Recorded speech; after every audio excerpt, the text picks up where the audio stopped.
오늘 일어서서 오늘 읽을 말씀은 사도행전 22장 1절에서 21절까지입니다. 좀 깁니다. 사도행전 22장 1절에서 21절까지입니다.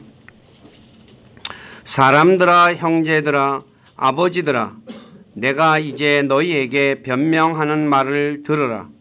그가 히브리 말로 자기들에게 말하는 것을 그들이 듣고 더욱 잠잠하거늘 그가 이르되 진실로 나는 유대인으로 길리기아의 도시 다소에서 태어났으며 이 도시에서 가말리엘의 발밑에서 자라며 조상들의 율법의 완전한 방식에 따라 가르침을 받았고 이날 너희 모든 사람처럼 하나님을 향해 열심이었노라. 내가 이 길을 핍박하여 사람을 죽이기까지 하고 남자들과 여자들을 다 결박하여 감옥에 넘겨주었노니 대제사장과 장로의 신분을 가진 모든 사람들도 나에 대해 증언하느니라. 내가 또한 그들로부터 형제들에게 보내는 편지를 받아 다마스쿠스로 가서 거기 있던 자들도 결박하여 예루살렘으로 끌어다가 형벌을 받게 하려고 하였노라. 내가 길을 가다가 다마스쿠스에 가까이 갔을 때 정원쯤 되어 갑자기 하늘로부터 큰 빛이 나와 나를 불러 비추므로 내가 땅에 쓰러져 들으니 한 음성이 있어 내게 이르시되 사울아 사울아 어찌하여 네가 나를 핍박하느냐 하시거늘 내가 대답하여 주여 누구시니까 하니 그분께서 내게 이르시되 나는 내가 핍박하는 나사렛 예수라 하시더라. 나와 함께 있던 사람들은 참으로 그 빛을 보고 두려워하였으나 내게 말씀하신 분의 음성은 듣지 못하였더라. 내가 이르되 주여 내가 무엇을 하여야 하리까 하매 주께서 내게 이르시되 일어나 다마스쿠스로 들어가라. 그러면 내가 하도록 정해놓은 모든 일을 거기서 듣게 되리라 하시니라. 내가 그 빛의 영광으로 인하여 볼 수 없게 되었으므로 나와 함께 있던 사람들의 손으로 인도를 받아 다마스쿠스로 들어갔노라.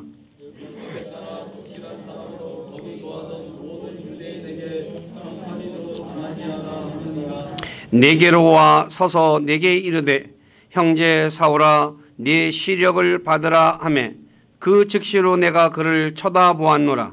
그가 또 이르되 우리 사람들의 하나님께서 너를 택하사 너로 하여금 자신의 뜻을 알게 하시며 저 의로우신 분을 보게 하시고 그분의 입에서 나오는 음성을 듣게 하셨으니 네가 보고 들은 것에 대하여 모든 사람들을 향해 네가 그분의 증인이 되리라.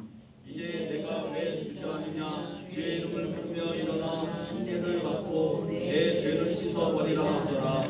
그 뒤에 내가 다시 예루살렘으로 와서 성전에서 기도하다가 무의식 상태에서 보니 그분께서 내게 이르시되 서둘러 예루살렘을 속히 떠나라.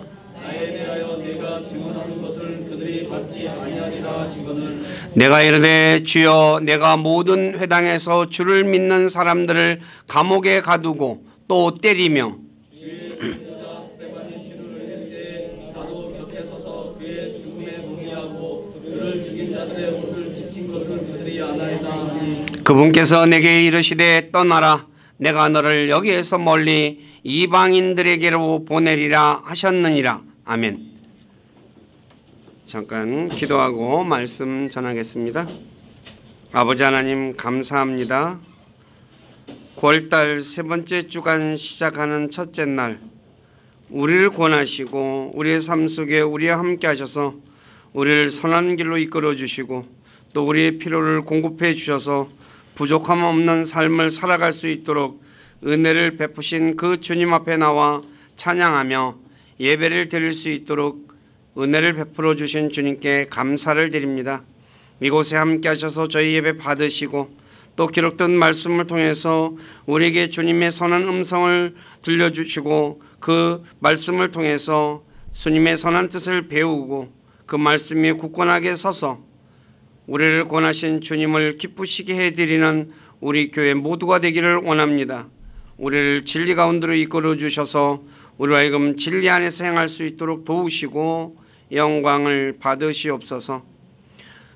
여러 가지 사정에 있어서 참여하지 못하는 지체들에게도 주님께서 함께해 주시고 어디 있던 간에 주님의 은혜 가운데 머물 수 있도록 도와주시고 다음 주에 건강한 모습으로 만나서 함께 찬양하며 예배하는 삶 살아가도록 인도해 주시고 영광을 받으시옵소서. 오늘도 부족한 자를 이곳에 세워서 하나님의 말씀을 전하게 하신 아버지께 감사를 드립니다. 인간의 생각이나 뜻을 전하지 않게 하시고 오직 살아계신 하나님의 말씀만을 신실하게 전해서 말씀을 듣는 우리 지체들을 말씀 위에 굳건하게 세워주는 저가 되기를 원합니다. 저의 생각과 입술을 붙잡아 주시고 주님의 선한 도구로 사용하셔서 주님만 홀로 영광을 받으시옵소서. 남은 시간을 주님께 의탁하며 우리 주 예수 그리스도의 이름 안에서 기도드립니다. 아멘. 자, 오늘 말씀은 프린트물은 제가 안 썼는데 아시다시피 바울이 예루살렘에 올라가지 말라고 했는데도 올라가게 되죠. 그런데 거기 가서 성전에서 이제 붙잡혀 가지고 감옥에 이제 죽기 일보 직전에 구사일생으로 하나님의 개입으로 살아납니다. 그래가지고 그 총대장이라는 사람이 와서 바울을 구출하죠. 그래서 바울이 그래가지고 이제 총대장에게 그리스 말, 오늘날로 그러니까 우리가 아는 그러니까 헬라어라고 하는 거죠. 그 말로 이제 말을 하니까 네가 그리스 말도 할 줄 아느냐라고 물어요. 그래서 이제 자기가 한다 그러니까 내가 이제 나를 붙잡은 사람들, 그 소동을 일으킨 사람들 앞에 한마디 할 수 있도록 허락해달라 그러니까 하라고 해서 이제 바로 22장의 내용이 바로 바울이 그들에게 하는 말인데 일종의 바울의 간증입니다.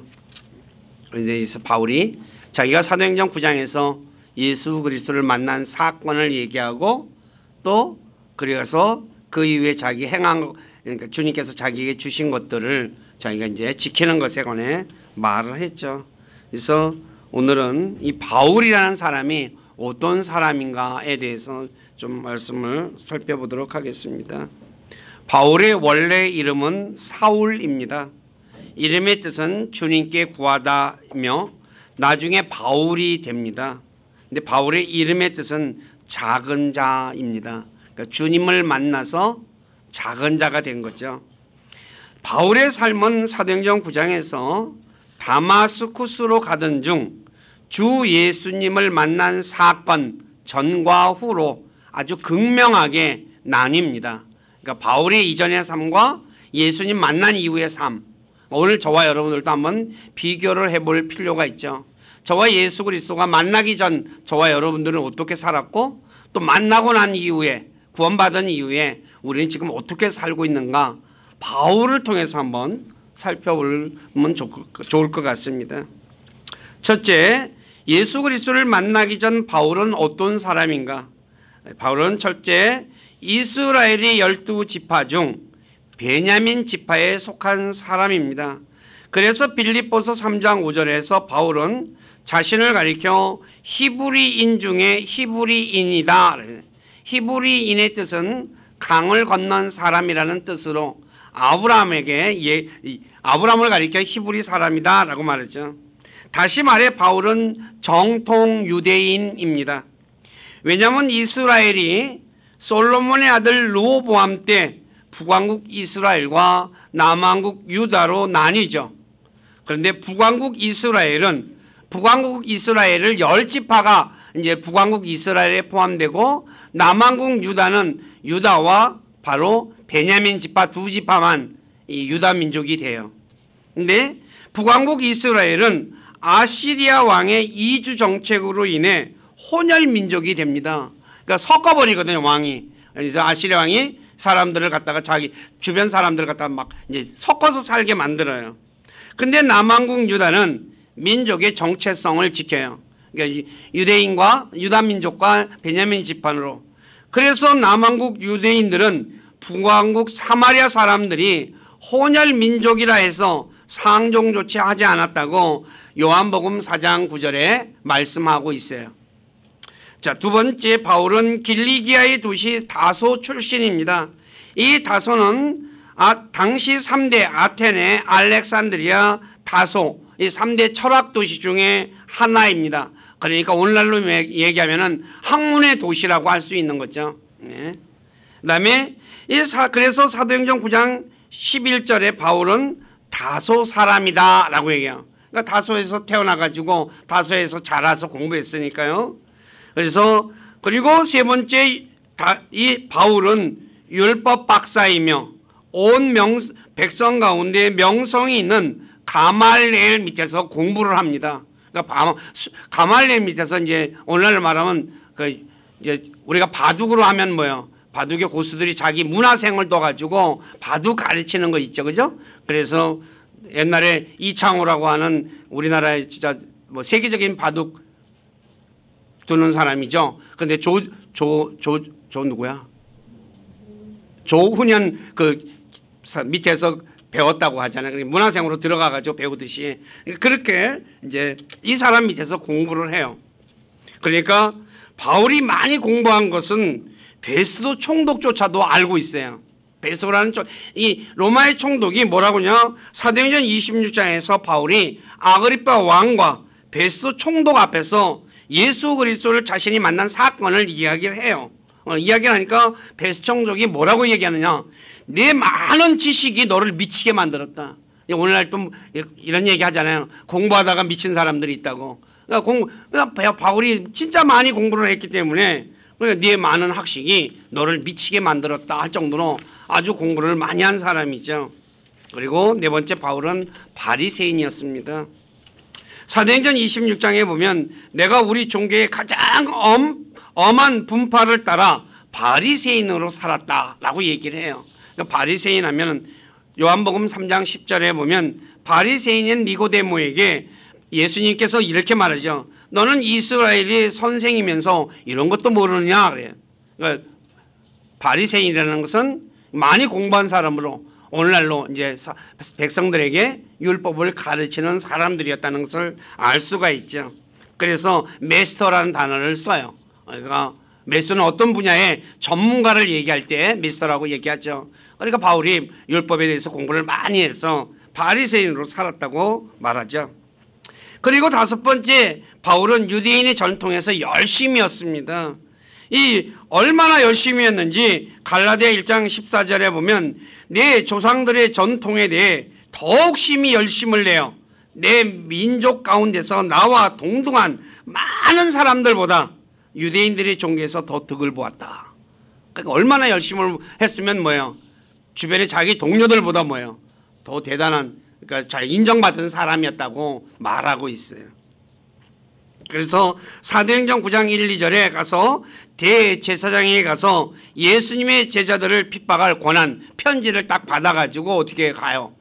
다마스쿠스로 가죠. 그러니까 바울이 그 얘기하는 것은 뭐예요? 대제사장까지도 다 인정해 줄 정도의 그런 아주 대단한 사람이었죠. 그리고 바울은 율법의 의로는 흠이 없는 사람이었습니다.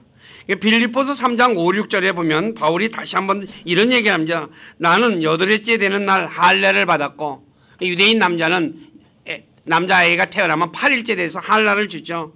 그리고 이스라엘 줄기에 속한 자요 베냐민 지파에 속한 자요 히브리인 중에 히브리인이요 율법에 관하여서는 바리새인이요 열심에 관한한 교회를 핍박하였고 율법의 의에 대하여는 흠이 없다. 여기서 흠이 없다는 단어는 비난받을 일이 없은 그만큼 사람들 앞에서 뭐야 율법을 지키며 살았다는 것을 이야기하고 있죠.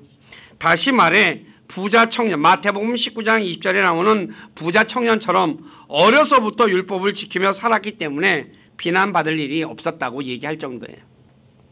그다음에 일곱 번째 바울은 태어날 때부터 로마 시민권을 가진 사람이었습니다.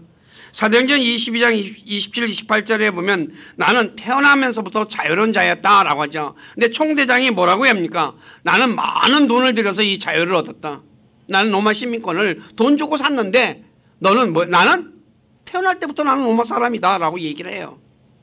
근데 이 로마 시민권이라는 것은 당시에 대단한 것이었습니다. 사도행전 16장에서 바울이 점치는 영에게 지는 소녀에게서 이 점치는 영을 내쫓잖아요. 그래가지고 그 주인들이 붙잡혀가지고 행정관에게 넘겨져요. 근데 감옥에 때리고 맞고 감옥에 갇히죠.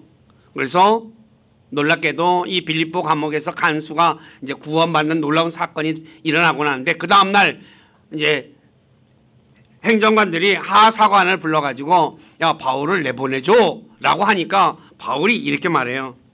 로마 사람인 우리를 죄도 정하지 않고 공개적으로 때리고 감옥에 가두었다가 내보내리라 하느냐? 몰래 내보내려고 하니? 하니까 그러면서 행정관이 직접 와서 나를 데리고 가라 라고 얘기를 해요. 그랬더니 이 말을 듣는 하사관이 행정관에 가서 바울이 로마 사람인 것을 얘기를 해요. 그러니까 어떤 일이 벌어져요? 떨어요. 아이고 내가 지금 큰 잘못을 했구나. 가지고 어떻게 해요? 직접 와가지고 데리고 나가면서 아 그냥 조용히 그냥 가시면 좋겠습니다 하고 보내주죠. 그 다음에 오늘 이제 뒤에 보면 22장에서도 총대장이 바울을 채찍질하라고 명령을 내려요. 근데 바울이 이렇게 하죠. 로마 사람인 나를 죄를 정하지도 않고 채찍질을 하는 것이 법에 맞느냐라고 하자 이 말을 들은 백부장이 총대장에게 가서 바울이 로마 사람인 것을 얘기를 딱 해요. 그러니까 총대장이 바울을 결박한 것을 알고 두려웠다고 해요. 아이고 이거 잘못해도 이거 보통 잘못한 게 지금 아니구나 라고 하죠. 그만큼 로마 시민권은 오늘날 우리가 생각하는 그런 시민권하고는 차원이 다른 거예요. 그러니까 어때요? 로마 시민권은 한마디로 해서 대단한 거예요. 그런데 바울이 언제부터? 태어나면서 로마 사람이다. 그다음에 바울은 하나님을 향해 열심이었습니다. 그래서 바울은 교회를 핍박하는 일에서도 열심이었다고 빌립보 3장 6절에 말씀하고 있죠. 그래서 갈라디아서 1장 13절에 자신이 유대인들의 종교에 있을 때 자신이 하나님의 교회를 극도로 핍박하여 피폐하게 하였다라고 얘기를 해요. 그 대표적인 사건이 사도행전 8장 3절과 9장 1, 2절에 기록되어 있죠. 사도행전 8장 3절에 보니까 사울로 말하건대 바울입니다. 그가 교회를 크게 파괴하고 집집마다 들어가 남자와 여자를 끌어다가 감옥에 넘겨주더라. 집집에 들어가서 뭐예요 지금? 오늘날 말하면 경찰같이 들어가서 뭐예요? 아무 집에 들어가가지고 끌어다가 갖다 감옥에 집어넣어버려요. 권력이 어떻게 무소불위의 권력을 지금 휘두르고 있는 그런 사람이었어요. 근데 나중에 예수님을 만난 이후 교회를 핍박한 일은 자신이 모르고 즉 이 말은 무지해서 했다고 디모데전서 1장 13절에 말씀하고 있어요. 그러므로 저와 여러분들도 주님에 관해 모르면 바울처럼 열심히 주님 섬긴다고 하지만 오히려 주님을 모독하고 해를 끼치는 것임을 알아야 돼요. 오늘날 교회 다니는 사람들 중에서도 하나님이 어떤 분인지 잘 모르면서 그냥 무조건 열심인 사람들이 있어요. 그런 사람이 되면 안 된다는 거죠. 무엇보다도 하나님을 알지 못하면 복음을 받아들이지 않아요. 자신을 위해서 죽었다는 그 복음을 안 받아들여요. 그러니까 하나님에 대해서 몰라서 안 그러는 거거든요. 그리고 신들이 아닌 것을 우상을 섬기잖아요. 하나님을 모르니까요. 그리고 욕정의 욕망에 따라 살아요. 내 욕망을 따라 쫓아 살아요. 그리고 나중에 결국은 타오르는 불로 징계를 받아요.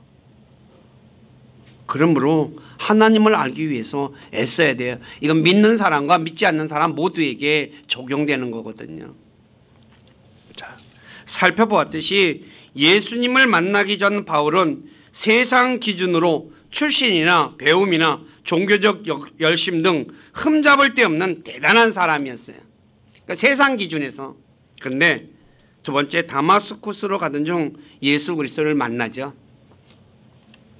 바울이 예수님의 제자들을 잡아 감옥에 가두려고 다마스쿠스로 가던 중 예수 그리스도를 만나고 아나니아에게 침례를 받고 예루살렘으로 올라가 잠시 머물렀으며 시리아의 안독에서 약 1년 동안 머물며 복음을 전파하였습니다. 그리고 안디옥 교회에서 바나바와 함께 선교사로 파송을 받아 제1차 전도 여행을 떠났죠. 사도행전 13장 1에서 3절의 내용이 나오죠. 그 뒤에 전도여행의 2차 전도여행은 마가 요한의 문제로 바나바와 다툼이 일어나 바나바와 헤어지고 바울은 실라를 데리고 전도 여행을 떠나요. 그리고 2차 전도 여행에서는 고린도에 약 18개월 동안 머물렀다라고 말하고 있죠. 그리고 3차 전도 여행에서는 에베소에서 약 3년 동안 머물렀어요. 마지막으로 예루살렘으로 가던 중 가이사랴에 있는 복음 전도자 빌립의 집에 들어가 있을 때 아가보라라는 대언자가 바울에게 예루살렘으로 올라가지 말라고 성령께서 말씀하셨다고 하자 그곳 사람들이 만류했음에도 불구하고 예루살렘에 올라갔으며 예루살렘에서 유대인들에게 붙잡혀 재판을 받고 로마로 후송되어 로마에 가게 되죠. 이게 사도행전 이제 마지막까지 내용입니다. 자, 살펴본 것처럼 바울이 주 예수 그리스도를 만나기 전에는 주님의 제자들 교회를 핍박했는데 주 예수 그리스도를 만난 후 자신의 온 생애를 주 예수 그리스도를 증거하는 데 바쳐요. 그러니까 핍박하던 자에서 뭐예요? 예수 그리스도를 위해서 헌신하는 사람으로 바뀐다는 거죠. 그러면 예수 그리스도를 만난 후 바울이 어떻게 변했을까요? 이제 이게 포인트예요. 오늘 저와 여러분들이 예수 그리스도를 믿기 전에는 이랬고 믿고 난 후에는 변해야 되는데 어떻게까지 바뀌었냐는 거죠. 바울은 이제껏 자신이 가졌던 모든 것을 배설물로 여기며 예수 그리스도를 아는 지식을 최고로 여기며 살아갑니다. 그 내용이 빌립보 3장 7, 9절에 기록되어 있는데 그러나 무엇이든지 내게 이득이 있던 것들을 그러니까 유대계 종교에 있을 때 배웠던 것들 거기서 많은 득도 봤다 그랬죠. 그것들을 내가 그리스도를 위하여 손실로 여겼으며 참으로 확실히 모든 것을 손실로 여김은 그리스도 예수 내 주를 아는 지식이 뛰어나기 때문이라. 좋은 거 가지면 어떻게 해요? 나쁜 거 어떻게 해요? 관심 있어요 없어요? 여러분들이 예를 들어서 남자 애들 같은 경우에 장난감 한 10,000원짜리 갖고 놀았어요. 근데 10만 원짜리 장난감 생기면 10,000원짜리 거들떠 봐요 안 봐요? 예? 예? 이 10,000원짜리 귀하다고 그냥 애지중지해요? 그런 건 없죠. 쳐다보지도 않아요. 바로 그거예요. 바울이 이전에 자기가 대단한 거예요. 그는 진짜 가말리엘 밑에서 배웠어요. 얼마나 대단한 거예요. 오늘날로 서울대학교 나왔어요. 서울대학교 안에서 최고의 석학 밑에서 공부했어요. 그러면 어때요? 굉장한 긍지를 가질 거 아니에요. 그런데 예수 그리스도를 알고 나니까 아무것도 아니다.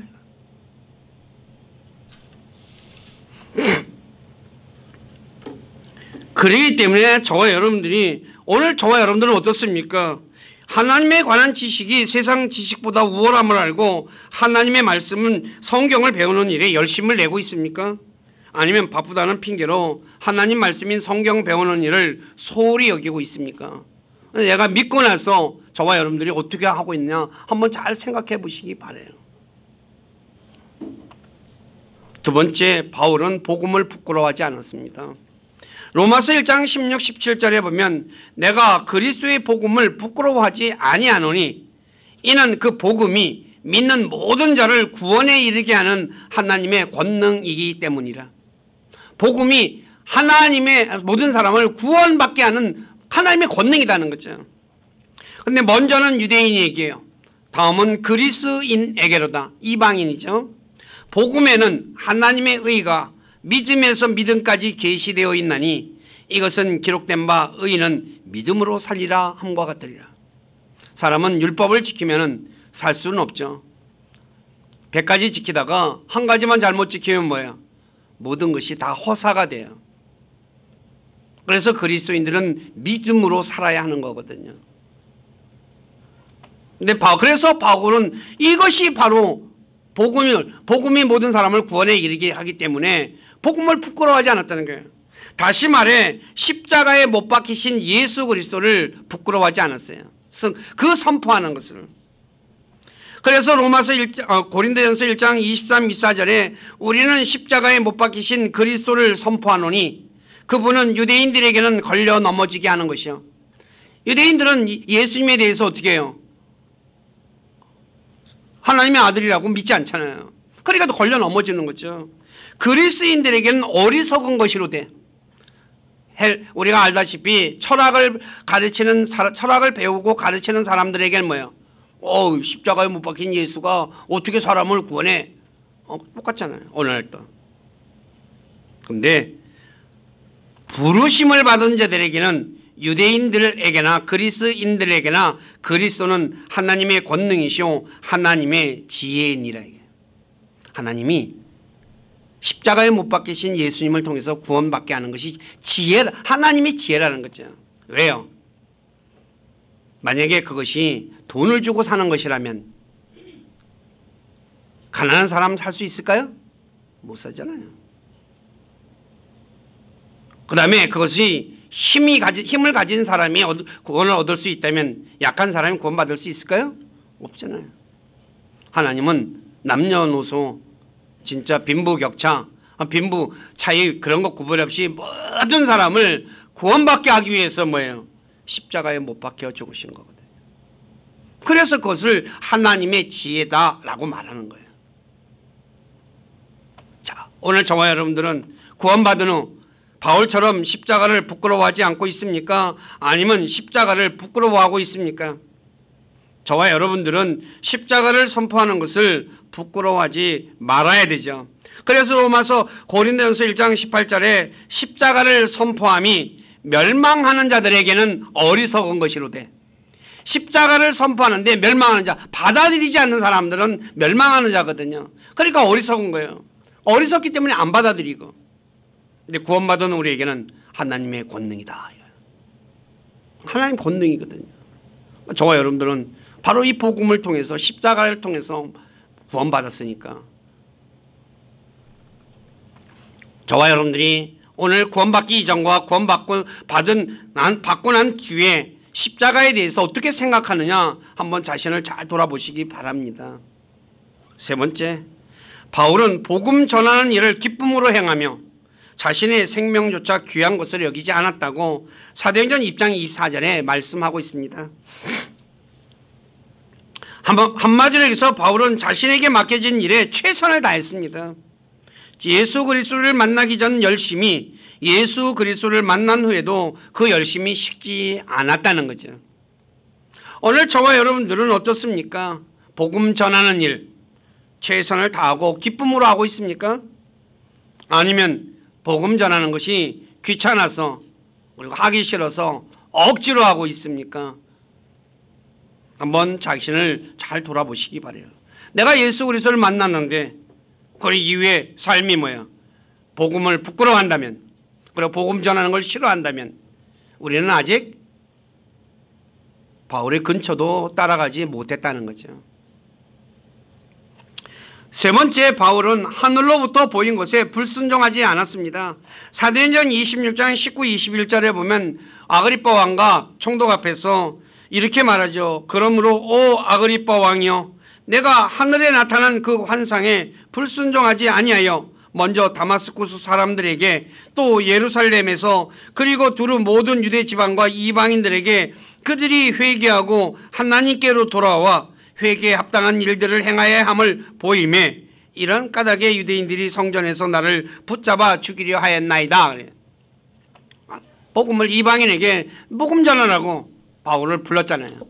근데 그 부르심에 어떻게 했어요? 순종했다는 거죠. 하나님께서 우리에게 원하는 것은 헌물이 아니라 순종입니다. 사무엘상 15장 22, 23절에 사무엘이 이렇게 말하죠. 주께서 주의 음성에 순종하는 것만큼 번제 헌물과 희생물을 크게 기뻐하시나이까? 보소서, 순종이 희생 헌물보다 낫고 귀를 기울이는 것이 순양의 기름보다 나으니 거역하는 것은 마술죄와 같고 완고한 것은 불법과 우상숭배와 같나이다. 고집 부리는 거, 우상숭배라는 거죠. 왕이 주의 말씀을 버렸으므로 그분께서도 왕을 버려 왕이 되지 못하게 하셨나이다. 하나님 말씀 버리니까, 여기서 버렸다는 단어가 리젝트라는 단어를 씁니다. 거절하니까. 근데 왕이 하나님 말씀 거절하니까 하나님도 뭐예요? 나도 너 싫어해요. 거절해서 왕에서 뭐예요? 쫓겨나는 거죠. 오늘 저와 여러분들은 어떻습니까? 한번 잘 생각해 보세요. 하나님 말씀을 받아들이고 있습니까? 아니면 거절하고 있습니까? 그 생각이 하나님 말씀이 나와 같을 때, 내 생각하고 같을 때만 받아들입니까? 그리고 내 생각하고 다르면 그냥 리젝트, 거절하고 있냐 이거예요. 한번 잘 생각해 보시기 바래요. 저와 여러분들은 하나님께서 원하시는 것이 바로 헌물이 아니라 순종이라는 것. 그런데 이스라엘 백성들은 어땠습니까? 하나님이 원하는 건 헌물인 줄 알고 헌물을 드리는데 열심을 했어요. 그 내용이 이사야서 1장 10절에서 14절에 기록되어 있어요. 헌물 내지 말라는 게 아니에요. 하나님이 원하는 그거보다, 헌물보다 말씀에 순종하는 것이 더 귀하다는 것을 우리에게 가르쳐 주는 거예요. 근데 오늘 또 이 말씀 하면은 헌금, 우리 오늘날로 말하면 헌금 안 해도 되네, 그런 법은 아니에요. 혼자서 잘못 생각해가지고 또 이상하게 생각하는 사람들이 의외로 많거든요. 저와 여러분들은 진짜 하나님의 말씀에 순종하고 있냐, 불순종하고 있냐, 자신을 한번 잘 돌아보세요. 내가 예수 믿기 전에는 어떻게 해요? 불순종하며 살았잖아요. 에베소 2장 1, 2절에 나오잖아요. 자, 다섯 번째, 바울은 살아도 주를 위해 살고 죽어도 주를 위해 죽는 마음으로 살았어요. 로마서 14장 8절에 말씀하고 있죠. 우리가 살아도 주를 위해 살고 죽어도 주를 위해 죽나니 그러므로 살든지 죽든지 우리가 주의 것이로다. 왜 바울은 주를 위해 살고 주를 위해 죽는다고 말씀하셨을까요? 자신이 주님의 것임을 알고 있었기 때문이죠. 주님의 것이야, 내가. 다시 말해 주님께서 값을 치르고 사셨기 때문에 우리는 주님의 것입니다. 자, 오늘 저와 여러분들은 내 몸과 영이 누구의 것이라고 생각하고 있습니까? 자신의 것이라고 생각하고 있습니까? 아니면 주님의 것이라고 생각하고 있습니까? 또 누구를 위해 살고 누구를 위해 죽고자 합니까? 주님을 위해 살고 죽고 있습니까? 아니면 자신을 위해 살고 죽고 있습니까? 한번 저와 여러분들이 예수 그리스도를 믿기 전에는 누구를 위해서 살고 죽어요? 나잖아요. 나 위해서 살잖아요. 이게 바울은 그런데 만나고 나서 누구를 위해서 죽고 살아요? 예수님을 위해서. 오늘 저와 여러분들은 지금 어떻게 살고 있느냐 한번 자신을 잘 돌아보시기 바라요. 그래서 바울은 빌립보서 1장 21, 23절에 자신이 사는 것은 그리스도요, 내가 사는 것은 그리스도요, 죽는 것이 이득이다 라고 얘기를 해요. 오늘 우리는 어떻습니까? 죽는 것에 대해 두려워하며 또 이 세상에서 좀 더 잘 살기 위해서 몸부림치고 있지는 않습니까? 잘 살기 위해서 일하지 말라 그런 말은 아니에요. 비중을 어디다 둬야 되느냐 이거죠. 그리스도인들이 알아야 하는 것은 그리스도인들은 죽음에 대해 두려워할 필요가 없습니다. 왜냐하면 그리스도인들은 영원한 생명을 가졌기 때문이죠. 그래서 성경에 기록된 순교자들 보십시오. 죽음 앞에서 두려워한 사람이 있습니까? 한 명도 없어요. 왜요? 영원한 생명이 있기 때문에. 근데 믿는 사람들이 죽음 앞에서 부들부들 떨어요. 예수 그리스도를 믿고 나서 생각이 뭐예요? 바뀌었어요? 안 바뀌었어요? 하나도 안 바뀌었어요. 여섯 번째, 바울은 온갖 박해받는 것을 두려워하지 않았어요. 바울이 박해받은 내용이 고린도후서 11장 23, 27절에 아주 기록되어 있습니다. 제가 읽어드릴게요. 그들이 그리스도의 사역자냐? 내가 어리석은 자처럼 말하거니와 나는 더욱 그러하도다. 내가 수고를 더욱 넘치도록 하고 매도 지나치게 맞고 감옥에도 더 자주 갇히고 여러 번 죽을 뻔하였으니 내가 유대인들로부터 40에서 하나 뺀 매를 5번이나 맞았으며, 그러니까 오늘날 말하면 그러니까 오늘날이 아니라 옛날에 이제 몽둥이로 태장을 때리나 그러죠. 40대까지는 못 때리게 돼 있어요. 죽는다고. 39대죠. 그럼 5번이나 맞았대요. 그 다음에 3번 몽둥이로 맞았어요. 한 번 돌로 맞았죠. 그래서 죽은 줄 알고 어떻게 해요? 바깥에서 내다 버려버렸잖아요. 3번 파산당하며 배를 타다가 파산을 3번 당한 것 같아요. 한 밤과 한낮을 기품 속에 있었으며 자주 여행하면서 물들의 유형과 강도들의 유형과 내 동포로 인한 유형과 이교도들로 인한 유형과 도시에서의 유형과 광야에서의 유형과 바다에서의 유형과 거짓 형제들 가운데서의 위험을 당하였고 또 지치고 아프고 여러 번 밤을 새우고 굶주리고 목마르고 여러 번 금식하고 추위를 당하고 헐벗었노라. 끔찍스럽죠? 그죠? 우리는 이 정도까지는 뭐 생각도 못하고, 근데 조그만 박해도 어떻게 해요? 좋아해요? 싫어해요? 싫어해요.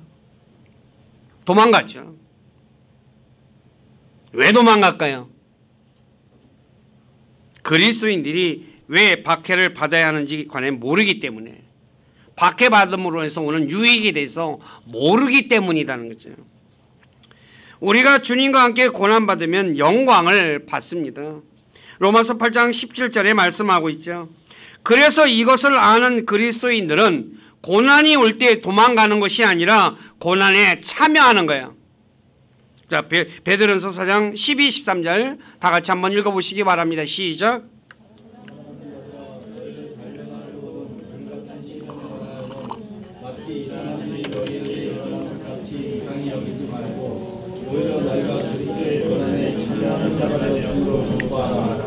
이것은 그분의 영광이 드러날 때 너희가 넘치는 기쁨으로 또한 즐거워하게 하려 합니다. 네, 근데 저와 여러분들이 신앙생활하다가 그냥 불같은 시련 일어나면 어떻게 해요? 이게 왜 이런 일이 일어났지? 도대체 어떤 일이야? 호들갑을 떨잖아요. 성경은 분명하게 얘기해요. 그리스도의 고난에 참여하는 거다는 거예요. 그래서 바울은 로마서 8장 18절에 현 시대의 고난들은 앞으로 우리 안에 나타날 영광과 좋게 비교될 수 없다라고 말을 해요. 그렇게 바울은 디모데후서 4장 7, 8절에 자신이 주님 앞에 서면 의의 관을 받을 것이다 라고 말씀하고 있죠. 관이라는 말은 영어로 크라운을 얘기합니다. 왕관이에요. 의로운 왕관, 의의 왕관을 받는다는 거죠. 그래서 요한계시록 5장 10절에 주님과 함께 왕과 제사장이 되어 땅에서 통치하는 거예요. 왕은 왕관을 쓰잖아요. 그 왕관을 쓰고 통치하잖아요. 이것을 알고 있는 바울은 사도행전 26장 29절에서 아그리빠 왕과 베스도 총독에게 자신이 결박당한 거 빼고 거의 나와 같이 되고 나와 같이 되기를 하나님께 원한다라고 말을 해요. 누구에게? 왕과 총독에게 누구같이 되기를 원한다고요? 내가 이렇게 묶인 것만 빼고 나처럼 살기를 원합니다. 한번 생각해 보십시오. 세상에서 왕과 로마의 총독만큼 귀한 자리가 흔합니까? 예? 로마 총독이 흔한 자리예요? 어마어마한 자리죠. 왕도 마찬가지잖아요. 그런데 바울은 왕과 총독에게 자신과 같이 되라고 말씀하고 있어요. 그렇다면 바울이 어떻게 생각하고 있는 거예요? 왕과 총독보다 내가 더 낮다고 생각하십니까? 더 높다고 생각합니까? 예? 더 높은 거예요. 그러니까 이런 말 하죠. 예를 들어서 왕 앞에서 나같이 되게라 그러면 누가 이러니? 그러니까 뭐라고 얘기합니까? 미쳤구나 그러잖아요. 나는 미치지 않았어요. 제정신으로 말한다고 얘기해요. 이것은 기근 때문에 이집트로 내려온 야곱이 파라오를 축복하는 걸 보면 알 수 있어요.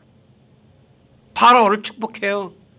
창세기 47장 7절에 보면 요셉이 자기 아버지 야곱을 데려가 파라오 앞에 서게 하니 야곱이 파라오를 축복해요.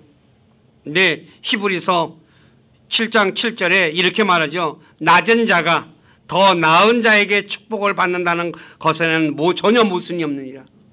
축복을 누가 해요? 높은 사람이 낮은 사람에게 하는 거다. 그러니까 야곱이 높아요? 파라오가 높아요? 예? 이해가 안 가요? 바로보다 야곱이 더 높은 거예요. 무슨 말인지 이거 아셔야 돼요. 이걸 알아야지 신앙생활에서 어때요? 모든 것을 다 이겨내며 살아갈 수 있는 거예요. 이런 걸 모르니까 어떻게 돼요? 세상에서 권력자들 앞에서 뭐예요? 바들바들 떨고 어떻게 하면 내가 저 자리에 한 자리에 앉을까? 그거 생각하고 앉았잖아요.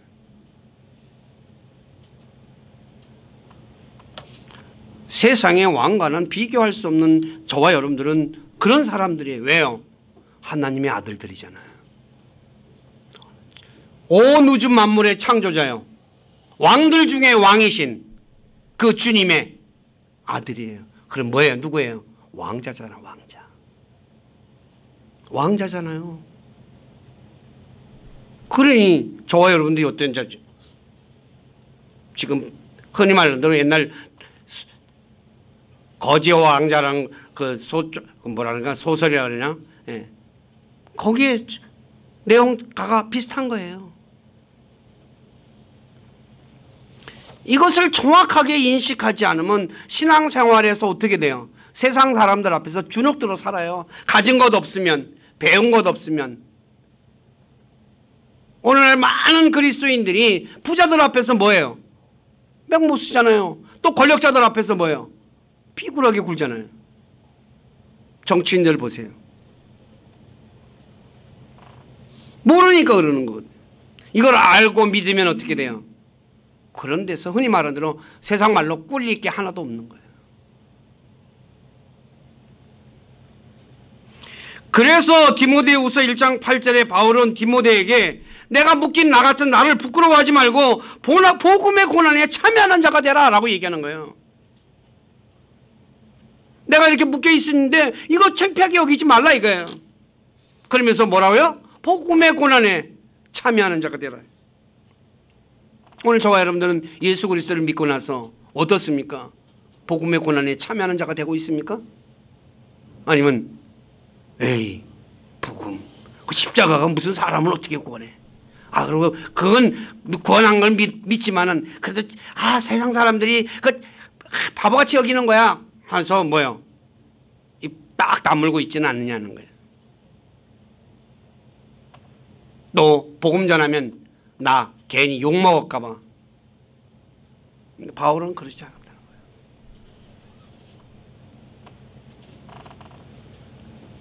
마지막으로 바울은 믿는 자들의 본이 되었습니다.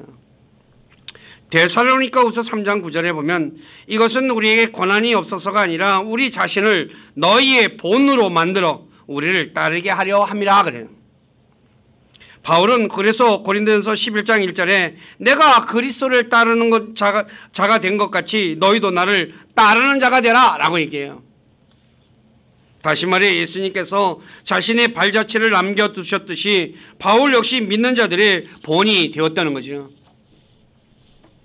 그래서 디모데후서 1장 16절에 그러나 예수 그리스도께서 먼저 내 안에서 모든 오래 참으심을 보이사 이후에 자신을 믿어 영존하는 생명에 이르게 될 자들에게 본이 되게 하셨으니 이런 까닭으로 내가 공유를 얻었느니라.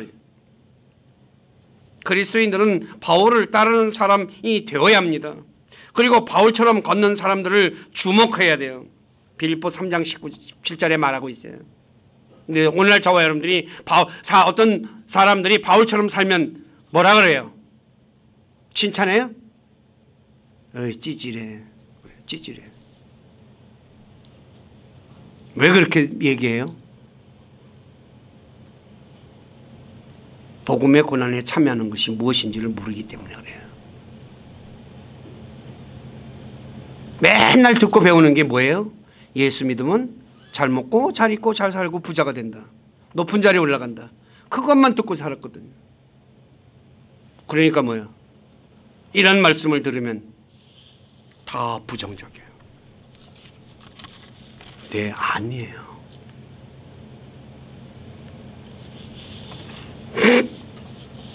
저와 여러분들은 그런 사람들을 보면 존경해야 돼요.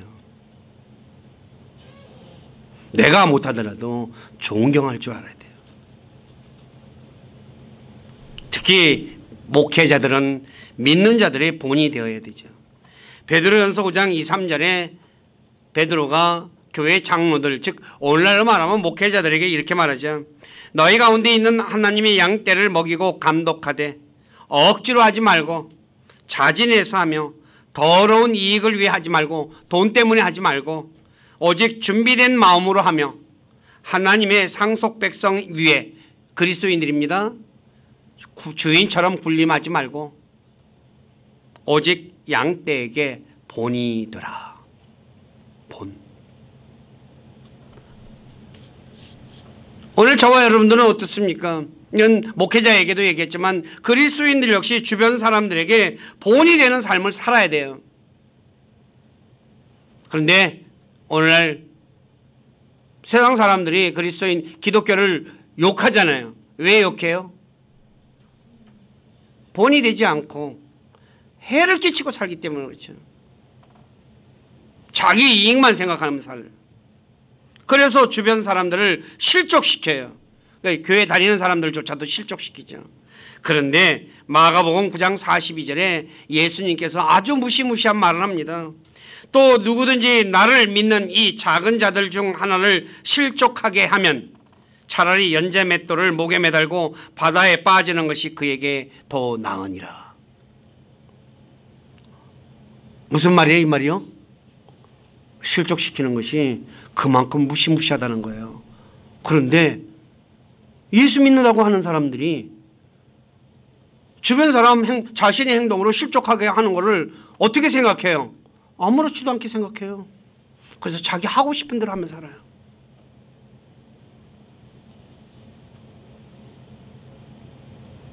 저와 여러분들은, 바울은 예수 그리스도를 믿기 전과 믿고 난 이후의 삶은 너무나 달라요. 근데 저와 여러분들은 어때요?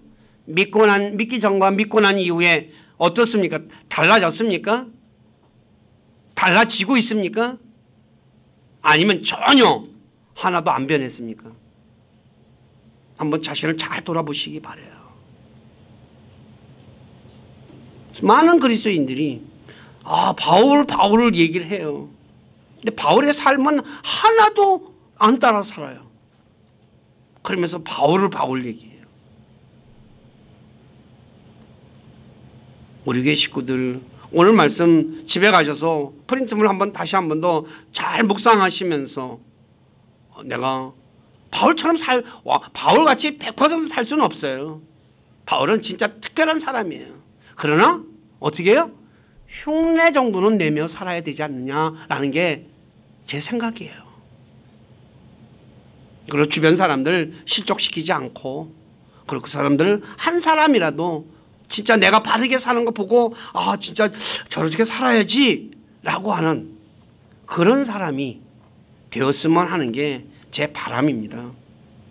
여러분들에게, 저도 그렇고 제 자신에게도 그걸 그렇게 요구하지 못하죠. 왜요? 저도 그렇게 못하니까.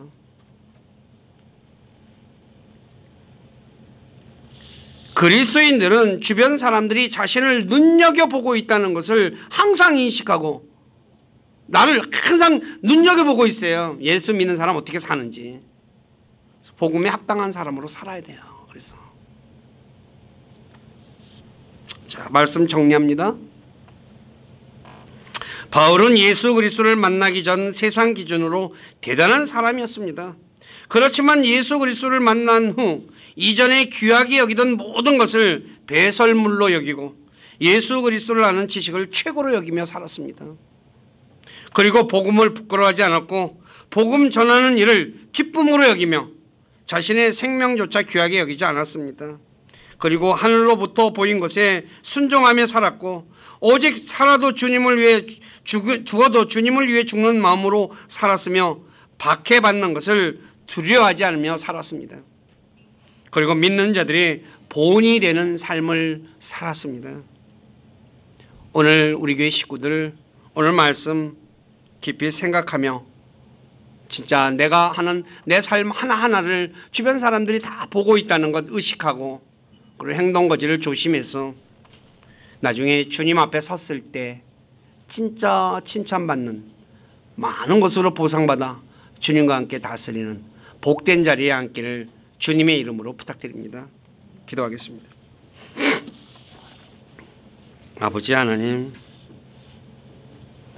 오늘 부족한 자가 바울이 어떤 사람인가의 제목으로 바울이 예수 그리스도를 믿기 전에 그의 삶과 또 예수 그리스도를 만난 후에 그의 삶의 모습을 말씀을 통해서 전했습니다. 바울은 예수 그리스도를 만나기 전과 이후의 삶은 너무나 극명하게 달랐습니다.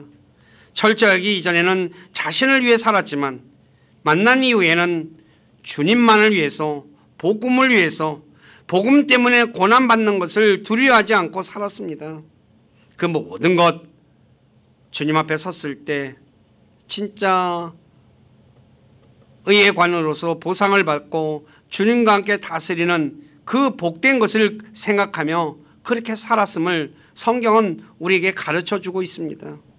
우리 사랑하는 모든 지체들, 내가 예수 그리스도를 만나기 전 내 모습과 만난 후의 내 모습을 한번 깊이 생각해 보게 도와주시고, 과연 예수 그리스도를 만난 후에 내가 얼마만큼 변했는가 살펴보게 도와주시옵소서.